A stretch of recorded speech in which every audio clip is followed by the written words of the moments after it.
Alors, ce qu'on vient de faire dans Photoshop, c'est exactement ce qu'il faut faire. C'est de la modification non destructive.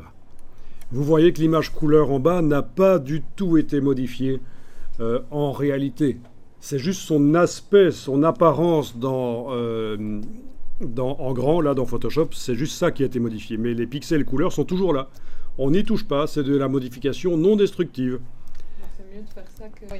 Donc tout à l'heure, quand je vous avais demandé d'aller dans Images, Réglages, Noir et Blanc, en fait, j'avais utilisé une ancienne fonction de Photoshop qui date d'avant l'apparition des calques de réglage. Nous, on a mis un calque de réglage et c'est donc une modification non destructive. On peut le jeter à la corbeille de la palette des calques, l'image couleur va réapparaître. On peut enlever l'œil aussi en face. L'image couleur réapparaît. On peut remodifier autant de fois qu'on veut, revenir. Ça ne pose aucun problème. Eh bien, on va maintenant enregistrer cette image sur le disque dur en faisant fichier enregistré. Fichier enregistré. Je vous rappelle qu'on ne modifie pas le nom puisque InDesign connaît le nom de ce fichier. Et là, on se retrouve face à un petit problème. Il n'est plus possible d'enregistrer cette image au format JPEG, parce que le format JPEG ne peut pas intégrer des calques. Donc je suis obligé de l'enregistrer au format Photoshop. C'est ce que Photoshop me propose. Vous voyez qu'il y a un truc bizarre, hein. Je fais fichier enregistré, et au lieu d'enregistrer le fichier, Photoshop m'ouvre la boîte enregistrée sous. Et il a choisi tout seul pour moi le format Photoshop alors que cette image était une JPEG quand je l'ai ouverte. Eh bien, on va enregistrer au format Photoshop. Mais, comme vous voyez, l'image n'aura pas le même nom. Enfin, si, le nom de l'image, cette partie-là, va rester le même. Par contre, l'extension ne sera plus .jpg, ce sera .psd. Mais c'est pas grave. Enregistrez-la au format Photoshop dans votre dossier.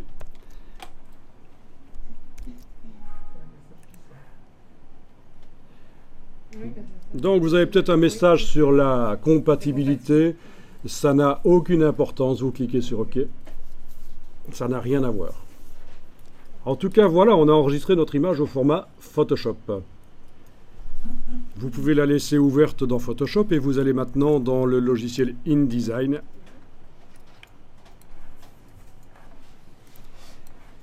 Est-ce que InDesign a fait la mise à jour de l'image? Certainement pas.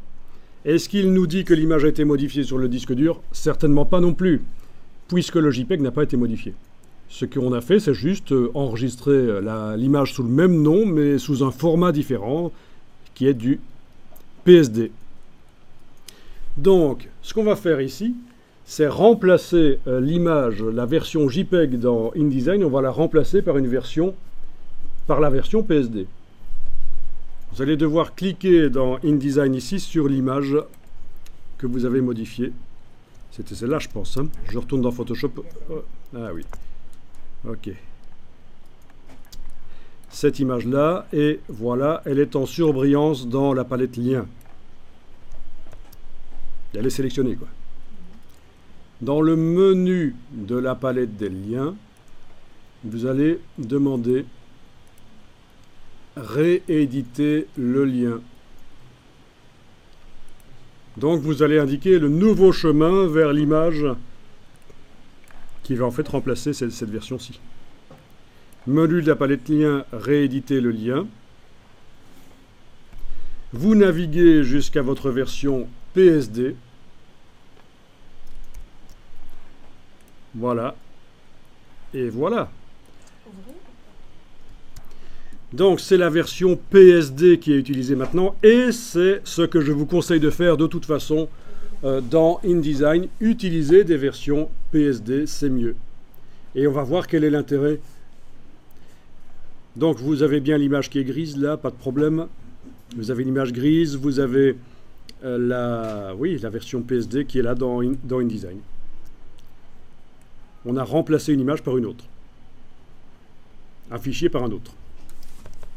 Ce niveau-là,